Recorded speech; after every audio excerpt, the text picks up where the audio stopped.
Welcome, fellow horror hounds, and welcome to the latest episode of Talk and Stalk, your unholy home for horror. I'm your host, Barry, and today's topic of discussion is going to be on what is certainly, without a doubt, one of my favourite subgenres of horror, and that is psychological horror. I'm a huge fan of films that are very cerebral. I love movies that blur the lines between fantasy and reality and kind of probe the recesses of the mind.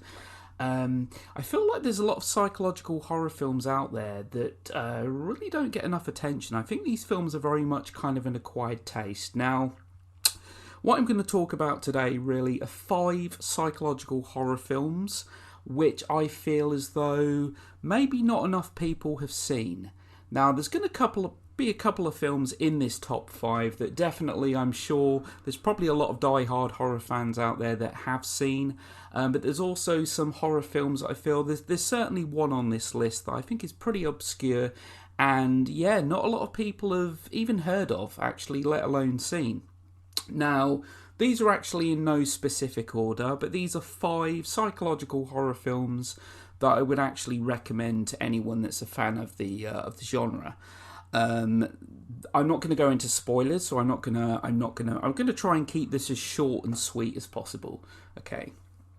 So just going to get the ball rolling now. The first film on this list is a horror film that I'm sure most people have actually heard of. I know a lot of people, myself, and a lot of people have seen it. But again, it's one of them films I don't feel like it really gets kind of talked about enough, and that's Jacob's Ladder.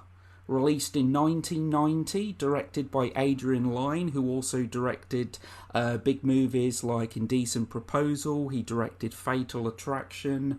Little fact, actually, he was actually born in the small city of Peterborough, which is actually my home city. That's where he was actually born. Now, Jacob's Ladder stars Tim Robbins, who went on to star in, The Shawshank Redemption. Macaulay Culkin, I believe, is in an uncredited role in this film as his son. This is a movie that very much, blurs the lines between fantasy and reality. It's a man that goes off to Vietnam. He comes back and he starts having hallucinations. He starts seeing some dark, very kind of surrealistic imagery. This is a movie that manages to be quite creepy, quite disturbing. I actually think it's one of the best films of the subgenre. As I say, I don't really want to go into spoilers, but yeah, he's a man that comes back from Vietnam. He's a postal worker, and he starts experiencing strange things after he gets back. Highly recommend it. Number 4 on this list is a movie that I definitely think doesn't get enough attention. I don't actually know that many people myself that have seen it, and it's called Pin, and it was released in 1988. Pin is very much at its core about dissociative identity disorder. It was released in 1988, like I say, and it's about a young boy that forges a friendship, if you will, with a mannequin. And this mannequin is really kind of the only friend that he has in this world. He becomes very protective of his sister, but his one and only friend is actually this mannequin, and he grows up with this strong bond towards this mannequin. Like I said, I really don't want to go into this movie too much. But it is creepy. It's actually based on a novel. Admittedly, I've not read the novel. But it's a film that managed to... It's very much about the human psyche. As I say, it's really a kind of about dissociative identity disorder. And, the character in this movie, Pin is actually the name of the mannequin. The character in this movie, you really kind of feel for him. He's quite sympathetic of a character. Pin is a creepy psychological horror film that I don't feel certainly gets enough attention. Now, I'm not actually going to go out and say like any of these films or some of these films are some of the best horror movies of all time or anything like that. But these films, every film on this list, I do believe certainly deserves a watch.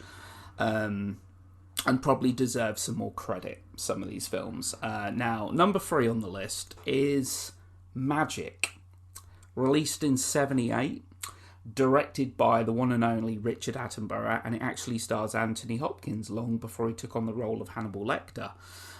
Magic, again, is a film very much akin to Pin. It's about dissociative identity disorder. It's about a man with a fractured mind. Anthony Hopkins is the lead role, and he plays kind of a struggling magician that ends up turning to ventriloquism to try and make it big. He's a man he's trying to do everything he can to make it big, and I mean, it's really the dummy. The dummy in this movie, to me, is the creepiest dummy ever put to film. The dummy's name is Fat, which was actually voiced by Anthony Hopkins himself. I believe Hopkins actually learned ventriloquism for this role, and he was so creeped out by the dummy in this movie that he nearly quit the film. But Richard Attenborough, the director, managed to keep him on board. And it stars Burgess Meredith, obviously, again, a very established actor. It's got a great score, this movie, actually, as well. Jerry Goldsmith, which is very creepy and very kind of subdued as well. But again, I don't want to go into spoilers, but Magic, if you're scared of dummies, you'll probably find this film terrifying. I think it's a really creepy and generally well-made psychological horror film. Now, number 2 on the list is a movie a lot more recent, in fact, released back in 2001. I know that it's a horror. It's a horror movie. There is a fan base there. But it's definitely not one of the most well-known horror films, and that is Session 9. Now, Session 9 works to me. I really like its setting. It's very claustrophobic setting. It's actually set in a real mental institute, an actual abandoned mental institute, which I believe was called the Danvers Institute, which really makes for a creepy setting.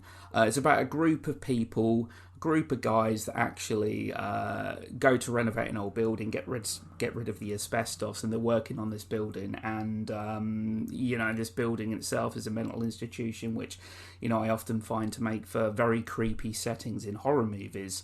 Strange things start happening. One of the characters finds some recordings of with the patients that used to be there, and it's these recordings that I actually do find very creepy, because again, this is a film that delves into multiple personality disorder. Listening to the various voices on these tapes of these interviews, I just find to be suitably creepy. Now, Session 9 is good. I feel like it had the potential to be better than what it was, but I still think it's a good horror film. It does put some good use to its institute setting.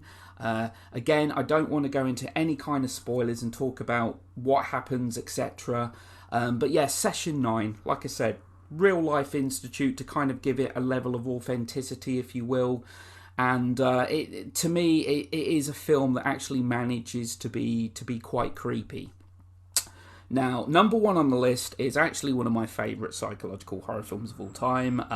It was released in 1976. It was Roman Polanski's third and final film in what he called his apartment trilogy, and that is The Tenant, which stars Roman Polanski, obviously directing the film as well, which for some strange reason he didn't actually credit himself in the movie as an actor in it. The Tenant, again, is very much about a man's descent into madness. It's about a man that moves into an apartment. This is a very quiet, mild-mannered man. He moves into an apartment. He finds out that the former tenant tried killing herself. She's in hospital, and she actually does end up dying. And he becomes convinced that the other tenants, the other people in this apartment block, are actually trying to drive him mad and get him to commit suicide himself. It's that whole kind of, is there some kind of a conspiracy going on here, or is it all in his own distorted mind? Again, it's claustrophobic. It's a film that blurs the lines between fantasy and reality. I actually think Polanski does actually a great job in the lead role. It's a film that is now, it has certainly over the years received a lot more appreciation, but it is very much overshadowed by Polanski's earlier films, the likes of Repulsion and certainly Rosemary's Baby, which is considered to be, one of the greatest psychological horror films of all time. But The Tenant is, definitely a film. If you like your slow-burning psychological horror films, The Tenant is a film that I would highly recommend. But yeah, anyway, that concludes today's episode. I just wanted to kind of give you 5 recommendations of psychological horror films out there. There's like I said, there's a lot more out there. This is a subgenre. There's a lot more that I prefer. There's even better ones, but these are just 5 that I feel as though people that I've spoke to over the years, there's a lot of people that haven't actually seen these movies, so I kind of wanted to just throw these ones out. But, that concludes today's episode. Take care, and I'll be back soon again to haunt you, torment you, and do whatever else.